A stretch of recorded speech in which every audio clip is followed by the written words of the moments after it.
All right, I finished it and oh my god. So I did not want this book to end. And since it's a book one, I'm already excited for book two. And this one didn't even come out yet because it's an arc. So, The Deer and the Dragon.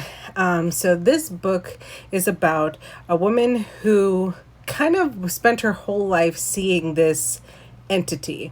And she thought she was crazy. Apparently, her mom also saw things, her grandmother saw things, which kind of gave me the Unmaking of June Farrow vibe. So, like, in the Unmaking of June Farrow, she kind of like she sees things, her mom saw things, her grandmother saw things, and so everybody kind of thinks she's crazy.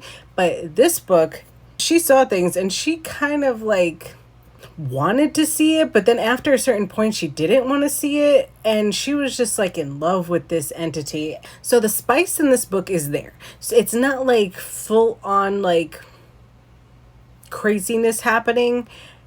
It's not, haunting Adeline level, but it's not like, oh, like he kissed me here. No, no, they talk about things they want to do, but they don't do much until almost the end of the book, which is pretty interesting. So I would say maybe like three chili peppers, because the end you do see things happening, but the most of it is describing things that either they want to happen or things that did happen. So it's not stuff that's currently going on. So that's your spice factor. And it was sexy. It was so sexy. So her mother was very, very devout in terms of the religious sense. She was always praying, and like she felt a certain type of way about religion in general. So the main character grew up around that. And so as she got older and learned to experience things on her own, she turned kind of away from the church, but still had those feelings of kind of like, I don't know the exact word, but it's like Christian hatred for yourself kind of thing, where it's like everything you do is bad, you're always going to hell no matter what you did kind of thing. And so that's kind of how her life was. So anything she did, that's kind of like how she felt like she was going to be damned for it. But the cool thing is that she was very like empowered too, because she ended up in the very beginning of the book, you learn that she was involved with sex work, which I thought was like super awesome, because she portrays it in a very empowering way. Like she does this for herself, she feels good about herself, and which is great because sex work is work, you do this for you. So she's part of like the sex work, the like escort services and stuff like that. So she goes down a very different path. So then something happens where she's thrown into this situation where she is confronted with, is the thing I'm seeing real or not real? And the plot goes from there. So she is also a writer.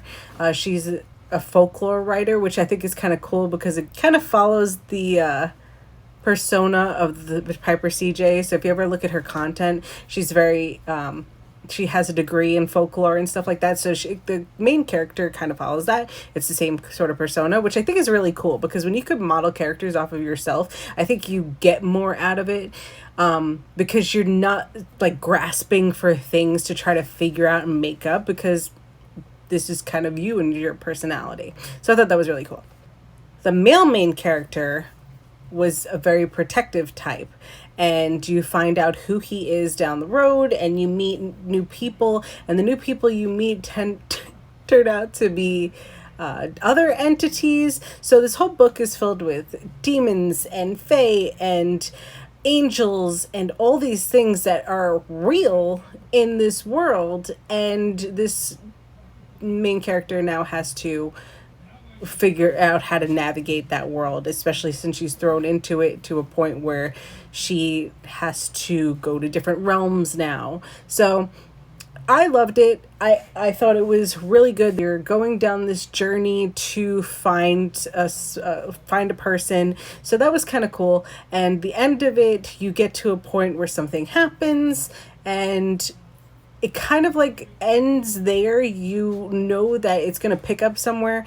And so it definitely is a book one of a series. So it's like you don't get a whole completion of anything that happened. You are now setting up for book two. So I'm ready for book two. Like yesterday, I already bought this book. So I got this book with NetGalley. And NetGalley, if you don't know, it's a place where you could go and request arcs. And when I got this arc, I was very shocked because I just started doing NetGalley and I only have one review on there because I didn't realize that the PDF files I couldn't open up on a computer. So it's kind of hard for me. But the audibles I could listen to in the car. So I was able to finish this book pretty quickly.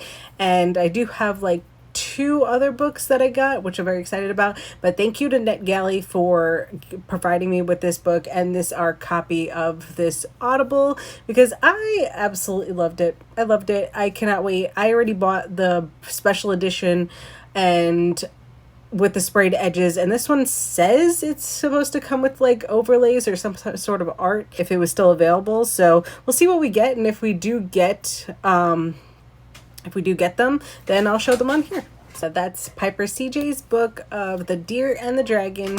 And I believe it comes out on May 7th. And so get your pre-orders in. This book is so good.